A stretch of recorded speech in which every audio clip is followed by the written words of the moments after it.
नमस्कार बच्चों। श्री मंगल शिक्षण समिति मंगला विद्या मंदिर की हिंदी शिक्षकी श्रीमती अश्विनी। बच्चों, हर एक बच्चों में एक ना एक होनहार छुपा रहता है, लेकिन समय पर काम आना चाहिए। उसी से संबंधित एक सुंदर सा कहानी आज हम लोग पढ़ेंगे। वह है समझदार राजू। इस पाठ है समझदार राजू। इस पाठ में आए हुए शब्दार्थ दी हूँ, ध्यान दीजिए। और पहले अपना पुस्तक निकालिए। निकाल दिया ना बच्चों? तो पेज नंबर 61 निकालिए। पाठ का आशय इस प्रकार से है। इस पाठ से बच्चे जानकारी प्राप्त कर सकते हैं कि मुसीबत के समय घबराना नहीं चाहिए। घबराना यानी कि बहुत हम लोग यहाँ आया है, कठिन समय आया है, हम लोग कैसे उसका सामना करें कहकर घबराना नहीं चाहिए और हिम्मत से काम लेना चाहिए। बच्चे ही नहीं, बड़े भी ऐसा ही करना चाहिए। कठिन के समय संयम से, उसका सावधानी से मुकाबला करना चाहिए। पाठ शुरू करेंगे ना बच्चों? बहुत ही सुंदर सा पाठ है। राजू कक्षा 4 में पढ़ता था, छोटा सा एक बच्चा। वह बड़ा समझदार और बहादुर बच्चा था। उसके खेत के पास से रेल की पटरी गुजरती थी। वह खेत हर रोज जाता था, यानी कि उनका माता पिता वही खेत में काम करते होंगे शायद। तो रेल की पटरी से गुजरता था। रेल कहाँ पर चलती है? रोड पर तो नहीं, रोड पर मोटर वाहन चलते हैं। ट्रेन कहाँ से चलती है? उसको अलग सा पटरी रहता है, तो पटरी से वह ट्रेन गुजरता है। एक दिन वह अपने खेत से घर लौट रहा था। कौन लौट रहा था बच्चों? राजू। तभी उसकी नज़र एक टूटी हुई रेल की पटरी पर पड़ी। रेल की पटरी थोड़ा टूट गया था, तो उसकी नज़र मतलब उनके आँख वहाँ पर पड़ गए। राजू घबरा गया, इधर उधर देखने लगा ताकि वह किसी को इसके विषय में बता सके, लेकिन उसे आसपास कोई व्यक्ति नहीं दिखाई दिया। तभी उसे दूर से आती रेलगाड़ी दिखाई दी। वो चिंता में पड़ गया। दूर से रेलगाड़ी आ रही थी, यहाँ पर पटरी टूट गया था। तो आपको चित्र में दिखाई दे रहा है ना? देखो, मैंने दिया है वहाँ पर, आपके टेक्स्ट बुक में भी है। वह चिंता में पड़ गया। आसपास भी कोई आदमी नहीं, किसी को बताया जाए तो, क्योंकि हजारों लोग क्या हो जाएंगे? मर जाएंगे। अभी मैं क्या करूं करके चिंता में पड़ गया राजू। वह गाड़ी रोकी नहीं गई तो अनेक लोगों की जानें चली जाएगी। गाड़ी धीरे धीरे उसी ओर बढ़ती चली आ रही थी, धीरे धीरे उसी ओर आ रही थी।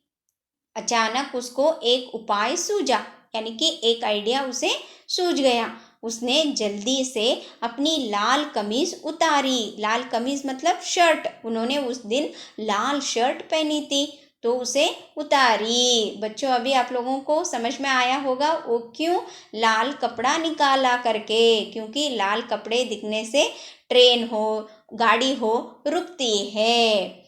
तो उसे एक डंडे से बांधकर, देखो वो छोटा सा नन्हा सा बच्चा, उसकी दिमाग लगाकर वो कपड़े को डंडे से बांध दिया, क्योंकि वो छोटा था। वो कपड़ा उसे दिखना चाहिए ना, ट्रेन वालों में ड्राइवर रहता है ना, उसे दिखना चाहिए, तो इसीलिए डंडे से बांधा। बांधकर रेलगाड़ी की तरफ जोर जोर से लहराने लगा। रेलगाड़ी के ड्राइवर ने उसे लाल कपड़ा लहराते हुए देख लिया। उसे किसी अनजान खतरे का एहसास हो गया। लाल कपड़े देखकर उसे लगने लगा कि कोई यहाँ पर समस्या है कहकर उनको मन में ऐसा लगने लगा ड्राइवर को। उसे किसी अनजान खतरे का एहसास होने गया और गाड़ी रोक दी, क्योंकि एकदम से ट्रेन रुकती नहीं बच्चों। आधे किलोमीटर पहले ही ट्रेन को रोकने से धीरे धीरे आकर गाड़ी रुकती है, क्योंकि वो बहुत ही लंबी रहती है ना। अचानक गाड़ी रुकने से रेलगाड़ी की यात्री इधर उधर देखने लगे। फिर जब उनको पता चला कि एक बच्चे की सूझबूझ से उनकी जान संकट में आने से बची है, तब सब लोगों को, यानी कि रेल में बैठे सारे लोगों को पता चला कि राजू की वजह से उनकी जान बच गई है। अगर टूटी हुई पटरी पर रेल चला जाता तो क्या हो जाता, रेल पूरी तरीके से नीचे गिर जाता और उसमें रहने वाले हजारों लोग मर जाते। तो उससे क्या हो गया, हजारों लोगों की जान बच गई। तो सभी उसे शाबाशी देने लगे। किसे शाबाशी दी बच्चों? राजू को। बाद में गणतंत्र दिवस के अवसर पर उस बच्चे को बहादुरी के लिए स्कूल के प्रधानाचार्य द्वारा पुरस्कार दिया गया। उनकी बहादुरी को और सूझबूझ को देखकर क्या दिया गया बच्चों? उन्हें पुरस्कार से सम्मानित किया गया। तो हमें भी क्या करना चाहिए, कभी मुसीबत के समय डरना नहीं चाहिए, डट कर उसका मुकाबला करना चाहिए, विचार करना चाहिए। समय पर सही योचन करने से सभी काम सही तरीके से हो जाते हैं। समझ में आ गया ना बच्चों? पाठ बहुत ही सुंदर था, तो आप घर में इसे अच्छे से पढ़िए, ससर वाचन कीजिए। ससर वाचन मतलब अच्छे से पाठ पढ़िए। समझ में आ गया? इस पाठ में आए हुए प्रश्नोत्तर में दी हूँ, ध्यान दीजिए। राजू कौन सी कक्षा में पढ़ता था? राजू चौथी कक्षा में पढ़ता था। घर आते हुए राजू ने खेत में क्या देखा? घर आते हुए राजू ने खेत में एक टूटी हुई रेल की पटरी को देखा। राजू ने रेलगाड़ी रोकने के लिए क्या उपाय किया? राजू ने जल्दी से अपनी लाल कमीज उतारी और उसे एक डंडे से बांधकर रेलगाड़ी की तरफ जोर जोर से लहराने लगा। प्रधानाचार्य ने राजू को पुरस्कार क्यों दिया? राजू को बहादुरी के लिए स्कूल के प्रधानाचार्य द्वारा पुरस्कार दिया गया। इस कहानी से हमें क्या सीख मिलती है? इस कहानी से हमें सीख मिलती है कि मुसीबत समय घबराना नहीं चाहिए और हिम्मत से काम लेना चाहिए। इस पाठ में आए हुए मैं व्याकरण विभाग दी हूँ, ध्यान दीजिए। देखो, समानार्थक शब्द का मिलन करो, यानी कि समानार्थक अर्थात पर्यायवाची शब्द। समझदार, सयान, सयान भी कहते हैं, होशियार भी कहते हैं। व्यक्ति, आदमी। अवसर, मौका। बहादुर, वीर। नजर, निगाह। समझदार, यहाँ विलोम शब्द लिखना है बच्चों। समझदार, बेवकूफ। सुबह, शाम। आना, जाना। बहादुर, कायर। रुकना, चलना। कितना सरल है। समानार्थक अलग और पर्यायवाची समानार्थक एक ही है।